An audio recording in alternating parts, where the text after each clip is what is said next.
The current swept mercilessly as Emma Wright's desperate gasps for air became increasingly futile. Her designer suit, once a symbol of her corporate power, now dragged her deeper into the churning river's grasp. From the riverbank, Jack Bennett's instincts took over, not as the struggling contractor barely making ends meet, but as the man who'd already lost too much to stand by and watch another life slip away. Their worlds were about to collide in ways neither could have imagined, changing everything they thought they knew about love, trust, and what truly matters when life strips you bare. If you enjoy stories about unexpected connections and second chances at love, please like this video and subscribe to our channel for more emotional journeys that remind us what it means to be human. The late April morning had begun like any other for Jack Bennett. At 42, his weathered hands told the story of a man who'd spent 2 decades building homes for others while struggling to keep his own life from crumbling. 6 years as a single father had carved lines around his eyes that appeared deeper each time he caught his reflection. "Dad, I can't find my science project." 8-year-old Lily's voice echoed through their modest 2-bedroom rental. Jack sighed, setting down his coffee mug and getting on his knees to look under the couch, finding the carefully constructed solar system model wedged against the wall. "What would you do without me, Lil?" he asked with a smile, ruffling her hair as he handed her the project. "Probably build a better solar system," she quipped with an impish grin that reminded him so much of her mother that his heart squeezed painfully in his chest. 6 years since cancer had taken Sarah, and sometimes the grief still felt fresh enough to knock the wind from his lungs. After dropping Lily at school, Jack headed to his current job site, a luxury cabin renovation along the Riverpoint property, an exclusive retreat owned by Wright Innovations. He'd been surprised to get the contract, knowing the tech company could have hired any high-end construction firm. But the project manager had been impressed with Jack's detailed craftsmanship, and the extra money would finally allow him to move Lily to a better school district. Jack worked alone that morning, the other crew members assigned to different areas of the sprawling property. The solitude suited him as he methodically replaced rotted deck boards, the repetitive motion of hammer against nail a meditation of sorts. The deck overlooked a particularly scenic bend in the river, the water rushing over rocks with hypnotic intensity after recent spring rains. His concentration broke when he heard the sound of tires on gravel. A sleek black Tesla pulled into the small parking area, and Jack watched as a woman emerged, phone pressed to her ear. Even from a distance, everything about her screamed authority, her tailored navy suit, her confident posture, the decisive way she gestured as she spoke. He recognized her immediately from news features and company publications, Emma Wright, CEO of Wright Innovations. At 38, Emma Wright had accomplished what many considered impossible. After her father's unexpected death 5 years ago, she'd not only taken over the family company but transformed it from a struggling regional tech business into a national powerhouse. The business press called her brilliant, ruthless, and calculating. Employees called her demanding but fair. Few people knew her well enough to call her anything else. Jack returned to his work, expecting her to head straight to the main building. Instead, she continued her animated phone conversation while walking toward the river's edge. He caught fragments of what sounded like a tense business negotiation as she paced along the bank, seemingly unaware of how the heavy rains had eroded parts of the shoreline. "The board will have to understand that this acquisition is non-negotiable," she said firmly. "We cannot afford to." Her next words were swallowed by a startled cry as the ground beneath her gave way. Jack dropped his hammer and sprinted toward the bank just in time to see her disappear into the rushing water, her phone flying from her hand. Emma's world became a chaotic blur of brown water and panic. The current was stronger than she could have imagined, immediately pulling her away from the shore. Her clothes became leaden weights, her heels kicked off in a desperate attempt to tread water. Years of swimming in Olympic-sized pools did little to prepare her for the wild force of nature now dragging her downstream. Without hesitation, Jack plunged into the water. The cold shocked his system, but 20 years of construction work had given him a swimmer's build and the endurance he needed. He cut through the current diagonally, calculating where their paths would intersect downriver. Emma fought against rising panic as water filled her mouth. Just as exhaustion began to overcome her determination, she felt strong arms wrap around her torso. "I've got you," a voice shouted near her ear. "Stop fighting and let me do the work." Something in his tone, absolute certainty without a trace of doubt, made her surrender her struggle. She felt herself being maneuvered through the water, the man using the current strategically rather than fighting against it, guiding them toward a calmer eddy near a small inlet. When they finally reached the shore, Jack pulled Emma onto the rocky bank before collapsing beside her. For several minutes, they both simply lay there, gasping for breath, the enormity of what had just happened washing over them with each painful inhale. "Thank you," Emma finally managed between coughs. I think you saved my life." Jack turned his head toward her, taking in her sodden appearance, designer suit plastered to her body, makeup streaking down her cheeks, the composed executive completely undone by nature's indifference to her status. Yet there was something compelling about her vulnerability, a humanity he hadn't expected from someone whose face regularly graced business magazines. "Jack Bennett," he said, extending a dripping hand. "I'm working on your cabin renovation." "Emma Wright," she replied, taking his hand briefly. "But I guess you knew that."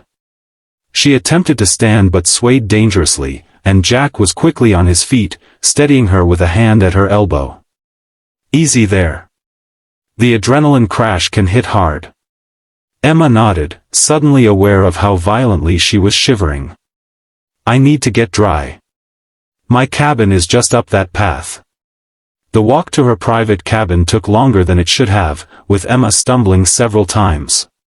By the time they reached the door, her teeth were chattering uncontrollably, her lips taking on a bluish tint that concerned Jack deeply. "You need to get out of those wet clothes," he said, his contractor's mind automatically assessing the situation. "Do you have something dry to change into?" Emma nodded toward a suitcase in the corner. "I just arrived for a weekend retreat. Hadn't even unpacked yet." "You should take a hot shower too," Jack advised, professional and detached. "I'll get the fireplace going." Emma nodded again, moving toward the bathroom with uncharacteristic uncertainty. Jack busied himself with starting a fire in the stone fireplace, grateful for the simple task that allowed him to ignore his own soaked condition. When the bathroom door opened 10 minutes later, Jack turned to find Emma standing in the doorway wrapped in a plush robe, her wet hair combed back from her face.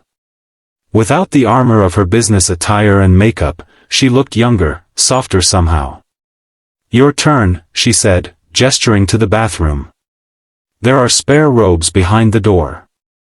I can put your clothes in the dryer." Jack hesitated.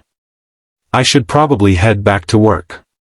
Emma's expression shifted, vulnerability briefly visible before her professional mask slid back into place. "Of course. I've already taken up too much of your time." Something in her tone made Jack pause. He recognized the look in her eyes, the same one he saw in his mirror on the days when the thought of facing the world alone became almost unbearable. "Are you sure you're okay?" he asked. "That was a serious ordeal. Shock can set in later." Emma's composed facade wavered. "Would you?" she began, then faltered. A beat passed before she looked directly into his eyes with unexpected rawness. "Will you stay if I undress?" "Not for, I just don't want to be alone right now. I nearly died out there." The question hung between them, loaded with multiple meanings yet fundamentally simple, a human being asking not to face trauma alone. Jack understood immediately that she wasn't making a romantic overture but expressing a primal need for human connection in the aftermath of facing mortality. "I'll stay," he said simply. "But maybe I could borrow that robe. Being soaked isn't particularly comfortable." Relief washed over Emma's features as she nodded.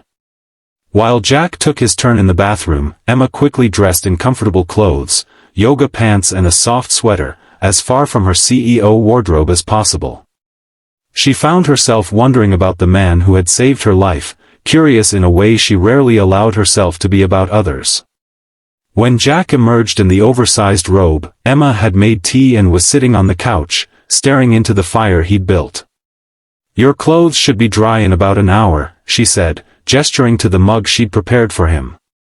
"I called my assistant to let her know I'm safe but taking the rest of the day off. I hope your boss will understand your absence." A slight smile crossed Jack's face. "Considering you own the property, and I just fished my client out of a river, I think it's justified." They fell into conversation surprisingly easily. Emma learned that Jack owned a small construction company specializing in custom renovations. Jack discovered that Emma had personally selected his bid because of his reputation for meticulous craftsmanship.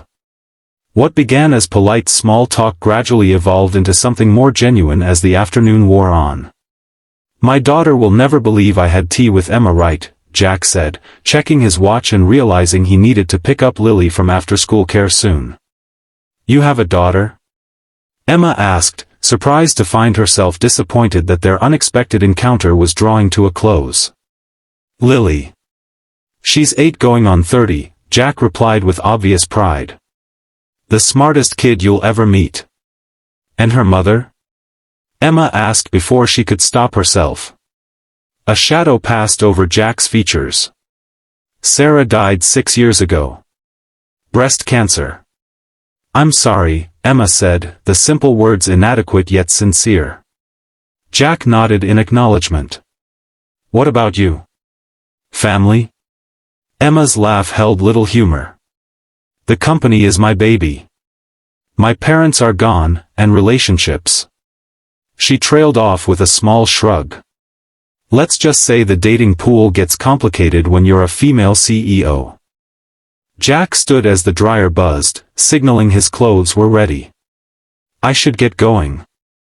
Lily gets anxious if I'm late." Emma walked him to the door after he'd changed, an unexpected awkwardness settling between them.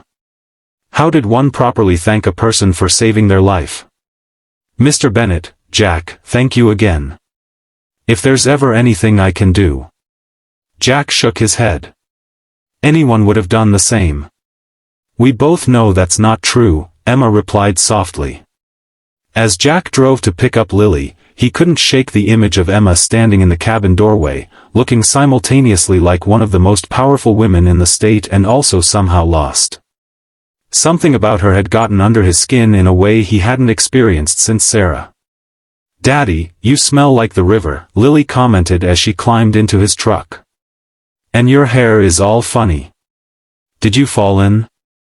Jack hesitated, then decided on honesty. "Actually, someone else fell in, and I helped them out." Lily's eyes widened. "You saved someone? Like a lifeguard?" "Something like that," Jack said, ruffling her hair. "How was school?" Life returned to normal, or what passed for normal, over the next few days. Jack continued work on the cabin renovation, though Emma didn't return to the property. He told himself it was for the best.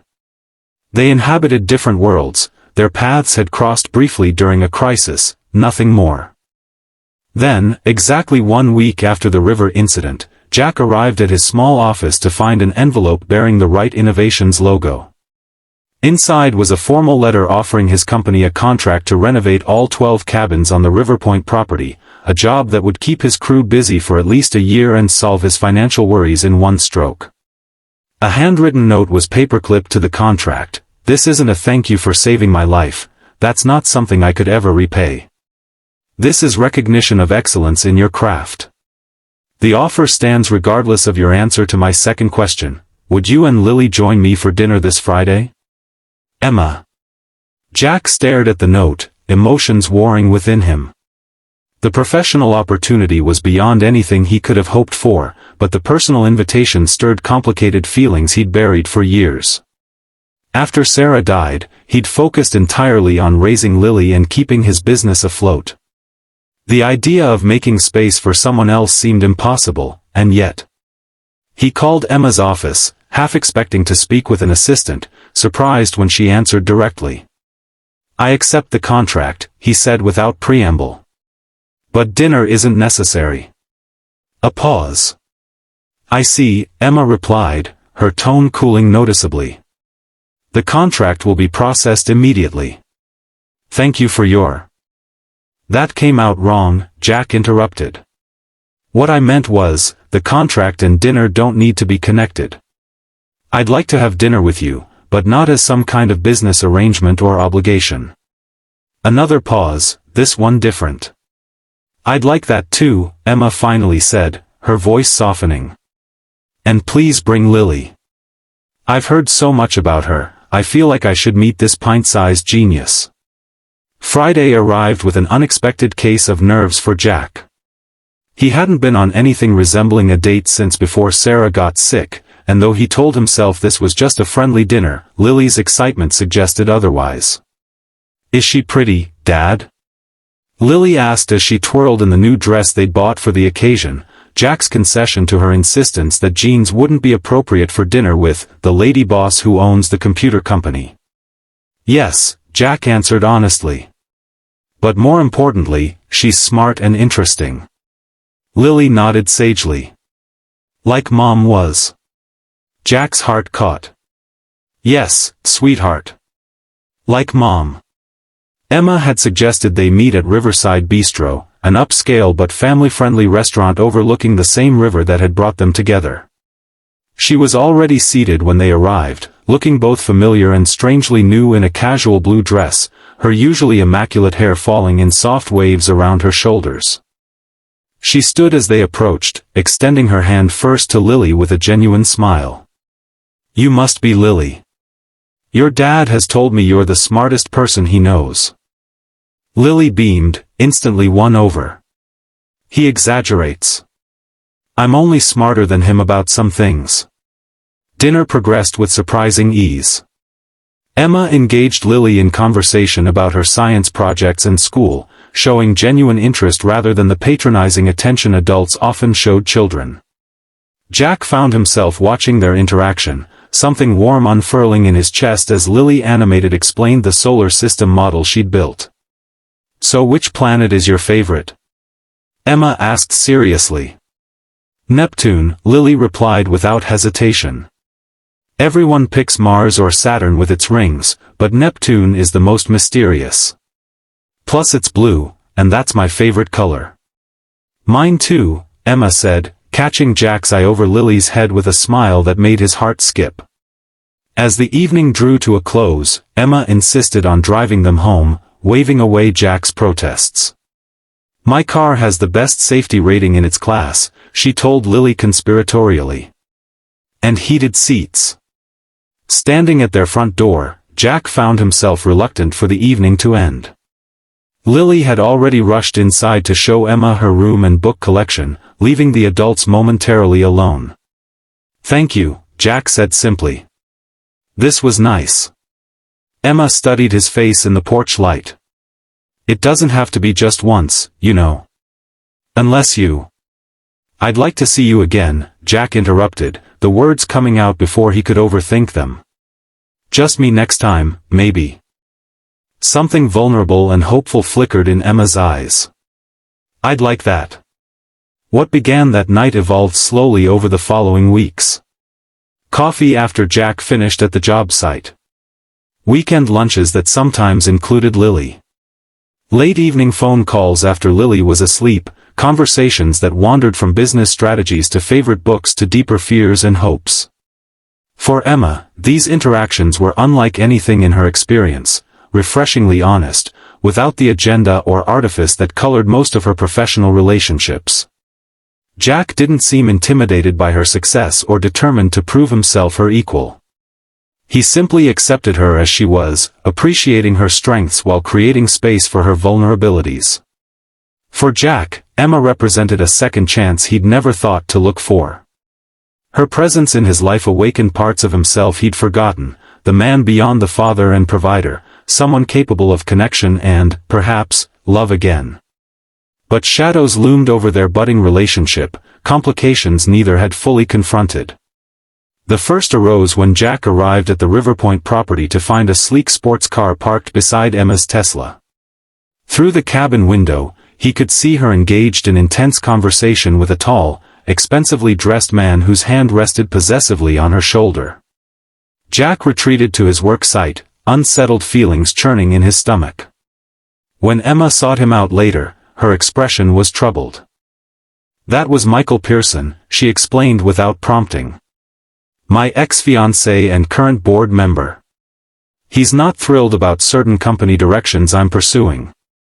"Seemed pretty familiar for a business discussion," Jack observed, immediately regretting the jealous edge to his words. Emma's gaze was steady. "We have history, yes.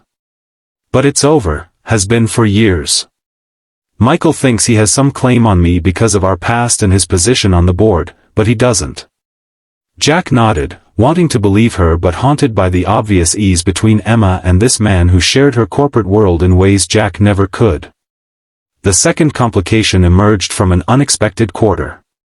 Lily, initially enchanted by Emma, began showing signs of resistance as the woman's presence in their lives became more consistent. "Why is she always around now?" Lily demanded one evening after Emma had left following dinner at their home. "Is she going to be like my new mom or something?" The question knocked the wind from Jack's lungs. "Lily, nobody could ever replace your mom. Emma and I are just friends who enjoy spending time together." "You look at her like you used to look at Mom in the pictures," Lily said accusingly. "I saw you." Jack knelt to her level, heart aching. "Sweetheart, your mom will always be your mom, and I will always love her. But people can have room in their hearts for more than one person to be important. What if you love Emma more than me?" Lily whispered, her real fear finally emerging. Jack gathered her into his arms. "That's not possible. Not in a million years." These tensions simmered beneath the surface as summer approached. Emma faced increasing pressure at work as acquisition talks intensified, often canceling plans at the last minute or appearing distracted when they were together. Jack struggled with his own insecurities, wondering if their differences would ultimately prove too great, while trying to balance Lily's emotional needs with his growing feelings for Emma. The breaking point came during a weekend at River Point. Emma had invited Jack and Lily for a picnic by the river, at a safe distance from the water, but an emergency board meeting call interrupted their afternoon. While Emma paced along the shore, engaged in heated negotiation, Lily wandered down to the water's edge despite Jack's warnings to stay back. "Lily!" Jack called sharply when he noticed her proximity to the river. "Come away from there right now." "I'm just looking for cool rocks," Lily protested, taking another step closer to the water. Jack was on his feet immediately, striding toward his daughter with fear fueling his anger. "The bank is unstable, get back here now." Emma ended her call at Jack's raised voice, hurrying toward them as Jack reached Lily, grasping her arm perhaps more roughly than intended in his panic. "You know better than this," he scolded. "After what happened to Emma, how could you go so close to the water?" Lily's face crumpled, tears springing to her eyes. "You care more about Emma than me now. You're always worried about her." "That's not true, and you know it," Jack responded, his own emotions running high. Emma approached cautiously.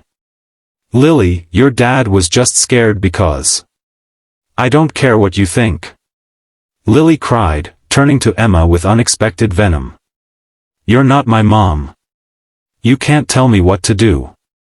I wish Dad never saved you." Silence fell, heavy and awful.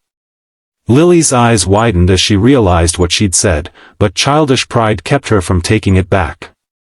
She wrenched free of Jack's loosened grip and ran toward the cabin. "I'm sorry," Jack said to Emma, anguish clear in his voice. "She didn't mean that." "Yes, she did," Emma replied softly. "And I understand. I'm disrupting the life you built together." "Emma." "You should go to her," Emma interrupted. "She needs you more than I do right now." The drive home that evening was silent, Lily's earlier tears having given way to stubborn silence. Jack felt torn between his daughter's pain and his own complicated feelings for Emma, who had insisted they take some time to think things through. The following days brought no communication from Emma beyond brief, professional emails regarding the cabin project. Jack threw himself into work, telling himself it was for the best. They'd been fooling themselves thinking someone like Emma Wright could fit into their simple life. Lily remained subdued, clearly carrying guilt for her outburst but unable to articulate her confused feelings.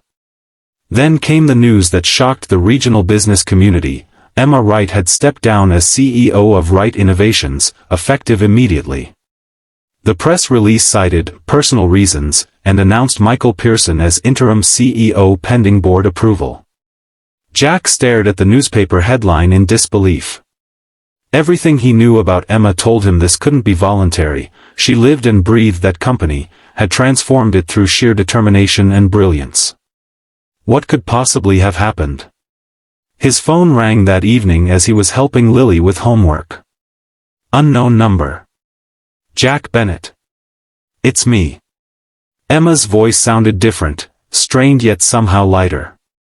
Can we talk? In person? They met at a small park halfway between their homes, the summer evening still bright enough to illuminate Emma's face as she sat on a bench watching Lily play on the distant swings. I'm sorry about what happened, Jack began. Emma shook her head. Don't be. Lily was right, I was intruding into a life that worked perfectly well before I came along. That's not true, Jack insisted. What's happening with your company? The news said. I resigned, Emma stated simply. The board wanted to take the company in a direction I couldn't support, aggressive acquisitions, layoffs, outsourcing. Michael orchestrated most of it. Jack frowned. But it's your family's company. A sad smile crossed Emma's face. It was. But sometimes holding on too tightly to what we think defines us prevents us from discovering who we could become. She glanced toward Lily. Nearly drowning that day changed something in me, Jack. And meeting you, seeing how you built your life around what truly matters, it made me question everything. So what happens now? Jack asked, afraid to hope yet unable to stop himself. I don't know exactly, Emma admitted. I've kept my father's original patents and some shares. Enough to start something smaller, more aligned with his original vision. Something that wouldn't consume every waking moment of my life. Their eyes met, the implication clear in her words. Emma, Jack began carefully. I care about you, more than I thought possible after Sarah. But Lily has to come first. She's still healing, still figuring out who she is without her mother. I know, Emma said quietly. And I would never want to replace Sarah or rush Lily. But maybe. She hesitated, vulnerability showing through her usual confidence. Maybe there's room for me somewhere in your lives. Not as a replacement, but as something new. If you'd both be willing to try. Jack's answer came not in words but in the gentle way he reached for her hand, linking their fingers together as they watched Lily soar on the swing, her face turned toward the setting sun. The months that followed brought challenges neither had anticipated. Emma launched a small tech startup focusing on educational software, working long but more flexible hours. Jack's company thrived with the Riverpoint contract, allowing him to hire more help and spend more time with Lily. And Lily, perceptive, complex Lily, slowly warmed to Emma's patient presence in their lives. The breakthrough came unexpectedly, when Emma attended Lily's science fair. The girls' Neptune-focused project hit a technical snag just before judging, and Emma stepped in with a quiet suggestion that saved the presentation. The grateful look Lily gave her contained the first genuine acceptance Emma had seen from the child. Later that evening, as Emma prepared to leave their home after celebration ice cream, Lily approached her hesitantly. My mom was really smart about science stuff too, she said, studying Emma's face. Dad says she would have liked you. Emma knelt to Lily's level, careful with her response. I wish I could have met her. She must have been amazing to have a daughter like you. Lily nodded solemnly. She was. But. She paused, gathering courage. I think maybe it's okay that you're here sometimes. Dad smiles more now. It wasn't immediate acceptance, but it was a beginning, a small bridge across the chasm of loss that had defined their family for so long. 1 year after the river rescue, Jack and Emma stood on the newly rebuilt deck of the main cabin at River Point, watching Lily skip stones across the now calm water from a safe distance. "I never thanked you properly," Emma said, leaning against the railing. "For fishing you out of the river?" Jack asked with a smile. "I think the contract more than covered that." Emma shook her head. "Not for saving my life that day. For showing me how to live it afterward." Jack turned to her, taking in the woman who had slowly, patiently become essential to his world. "We saved each other, I think. Will you stay?" Emma asked softly, echoing her question from a year before, but now laden with new meaning, not a desperate plea from a frightened woman, but an invitation to a shared future. Jack's answer came as he drew her into his arms, his kiss a promise that needed no words. On the shore below, Lily glanced up at them and smiled before returning to her stones, content in the knowledge that some rivers bring not danger but new beginnings, carrying us not away from what matters but precisely toward it. As our story ends, remember that second chances come in unexpected forms, often when we're least prepared but most in need. Like Jack and Emma, we all face rivers of challenge in our lives, some we fall into, others we must willingly cross. The courage comes not just in the dramatic rescue but in the quiet decision to stay, to build something new from what remains after the waters recede. If this story touched your heart, please like this video and subscribe to our channel for more stories of hope, healing, and the beautiful complexity of human connection. Until next time, remember that sometimes saving another person means saving yourself as well.